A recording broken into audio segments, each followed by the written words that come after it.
story time.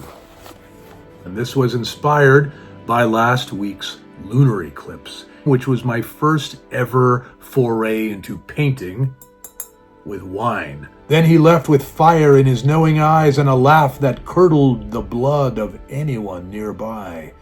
Tonight's story is called... Well, welcome back, everyone. This is a special episode. We have a ghost storytelling of my newest original tale, and this was inspired by last week's lunar eclipse. It is also inspired by my latest painting, which was my first ever foray into painting with wine. It was exhilarating, not to mention I kept stepping outside and seeing that lunar eclipse take shape. Even though it was a foggy night with clouds, I could still make it out, and it was chilling, and it was spectacular. It has birthed this strange story, and for me, it seemed to call forth the feelings that just kept bubbling up as I went out into that night and saw that moon slowly disappear like she was snatched away. So, forget about everything else, and let's experience a lunar eclipse together. Cheers.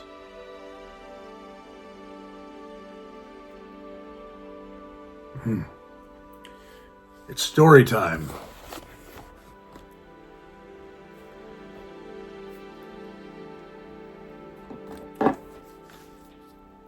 And now, tonight's story is called Silent Screams and Bloody Moons.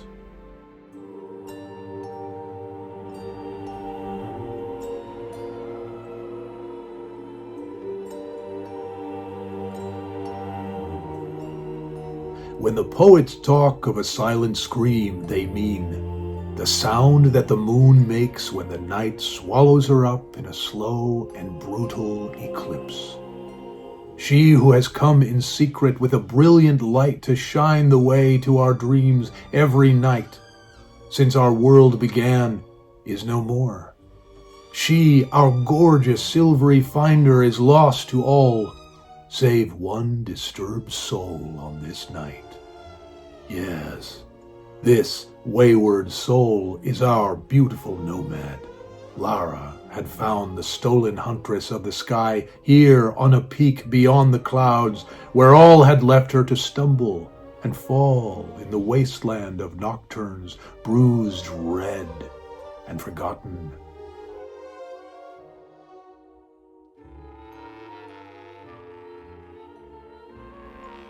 You are beautiful in your crimson state, she thinks to herself, and with a chill, Lara recalls his words winding round her wreathed hair like the soft breeze in the lonely night. A lunar eclipse, a night of looms. The moon is a red bruise, and so too is lost Lara.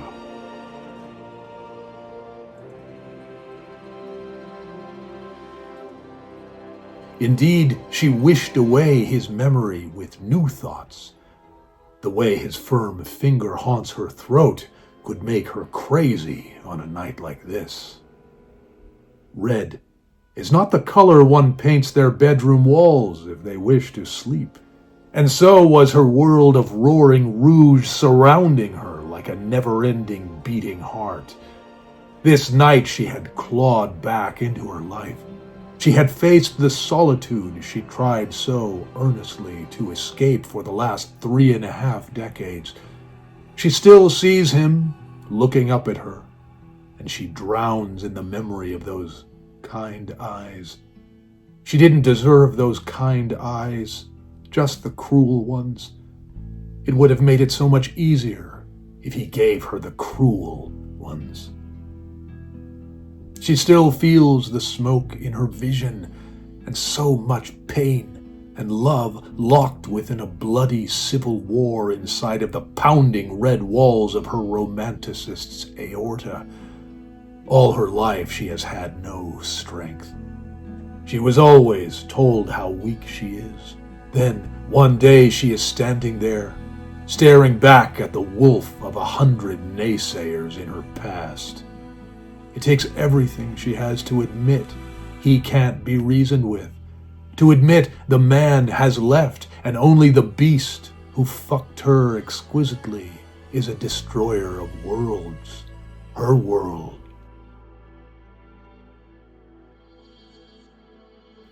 He fell in love with her smoky eyeshadow, and she followed him into the shadows, deep into his shadow.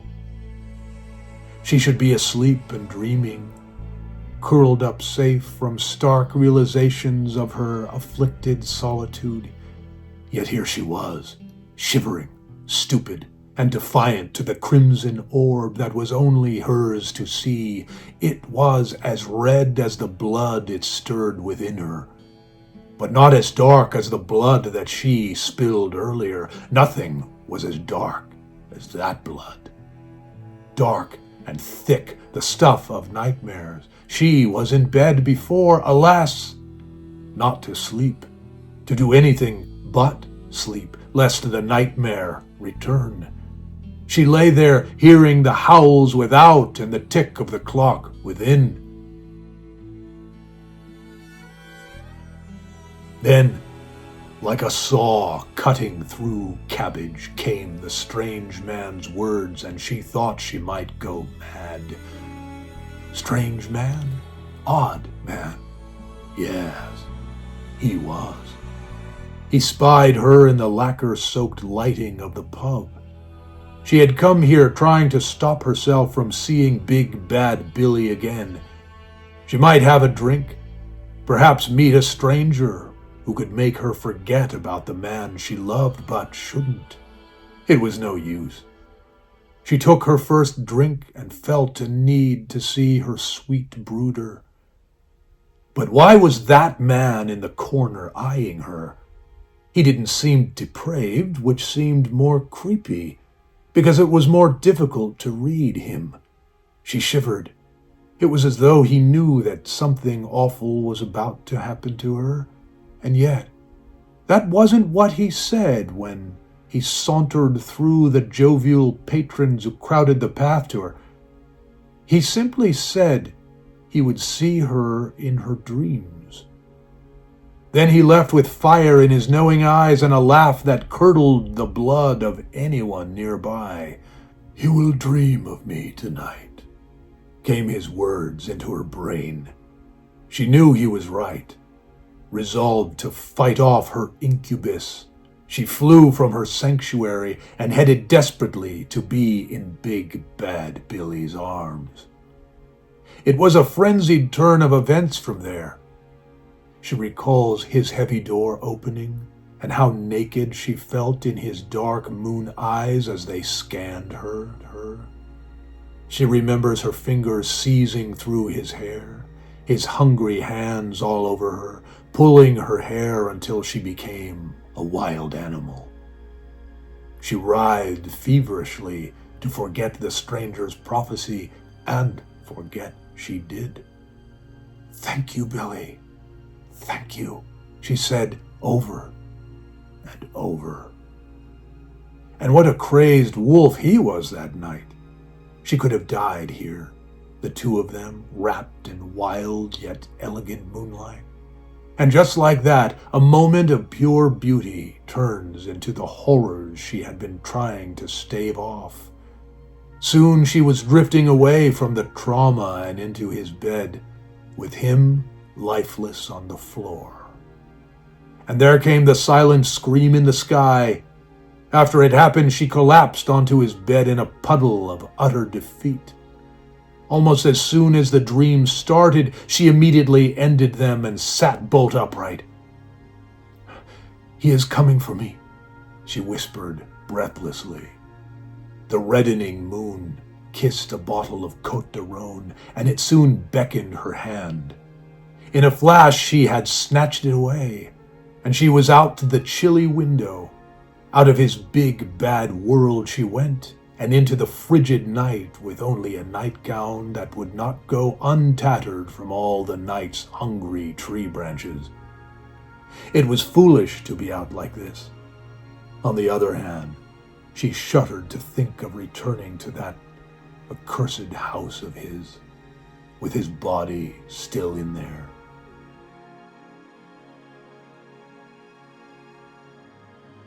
It had been a most unholy night of violence, terror, and red liquid. Her Côte de Rhone swirling to mix with the all-too-fresh memory of that dark, syrupy thickness that was no doubt coagulating on the kitchen linoleum. Being scared was a hard thing, but she was an old hand at that by now. Tonight she learned something even worse. Being evil.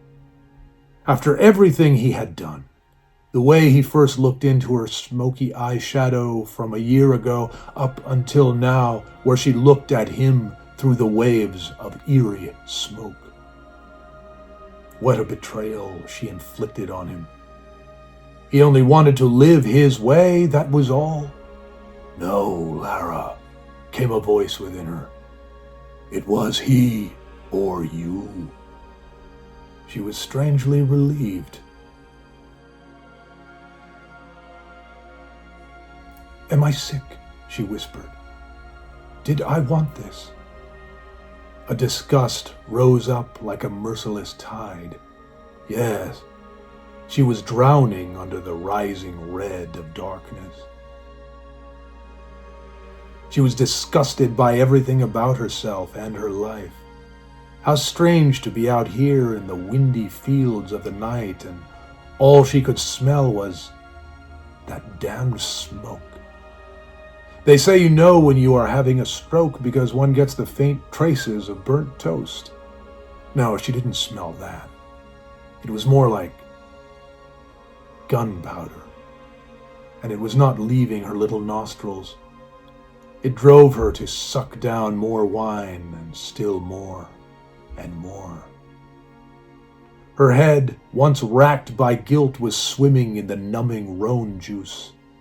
How easily life can turn to death and love to killing. A lover's whisper turns to a growl if you simply make eye contact. Soon those last drops of her bottle of dark red courage had emptied into her veins, and she found herself alive atop a vast ocean of fog, pelted by the great stare of a Burgundian moon. The shadows everywhere were a dark maroon. Ah, this Burgundian moon.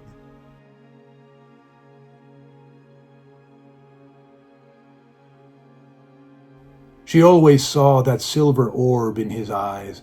It was beautiful.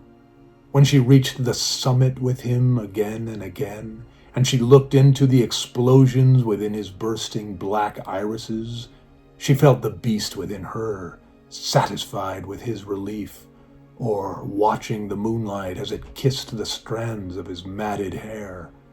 The moon was always near.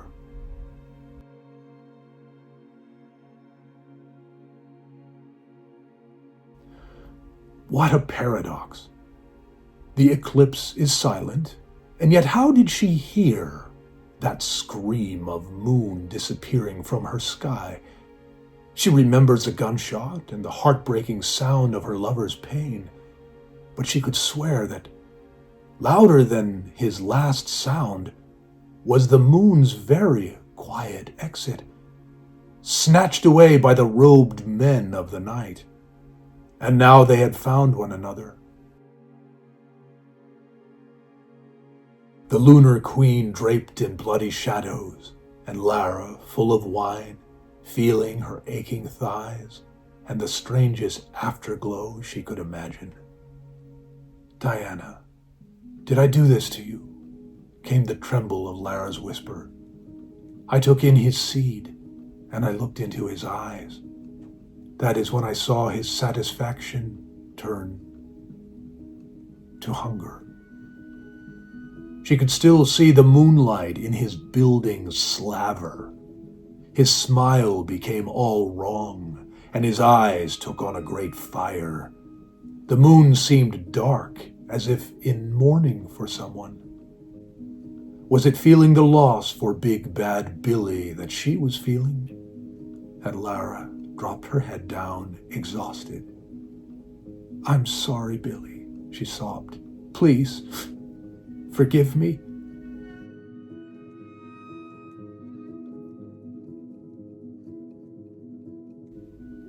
Tears sailed down through the night air and touched the ground with shattering droplets that rang like tiny bells in the silent world.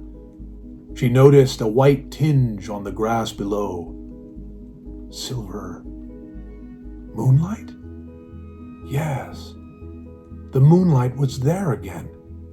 She looked up to the moon and saw the silver glow slowly return. Another paradox. She was feeling happy, as though a burden of false guilt was leaving her shoulders. A half hour ago, Lara and the goddess looked over the blood and red bruises each one had. Yet now, the moonlight seemed to select upon her the silver white of her nightie. The world of night was turning silver again. The branches, the narcissus, the blades of grass, the shards of her shattered wine bottle. What a glorious sight it was. A truly sterling sight.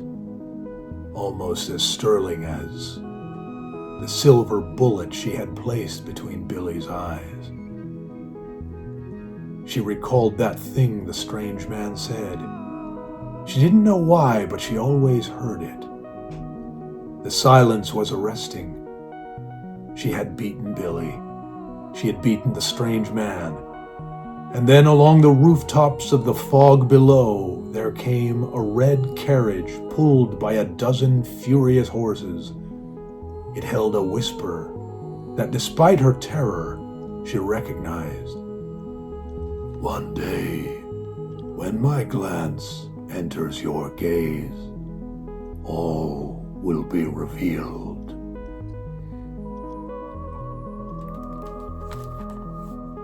And that is Silent Screams and Bloody Moons.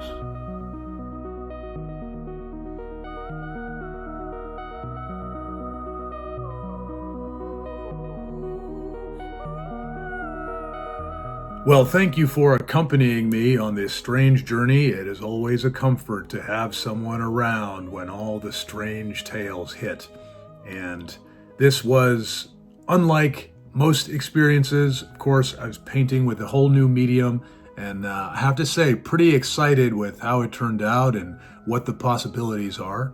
I will be making another video of this, more vlog style. It'll be behind the scenes of what it was like to paint with wine and my thoughts in the days after the lunar eclipse and all of that. So I'll be posting a link to that later in the description when it comes out. And in the meantime, if you'd like to check out more of my long-form stories, you can always see the Substack. Also, join me on this adventure and sign up to the inbox of Curiosities. I'd love to have you along. And you can always check out ghostinthegaslight.com for prints and originals and Ghost in the Gaslight swag. All right, well, I will see you very soon. Take care, you beautiful, haunted romantics.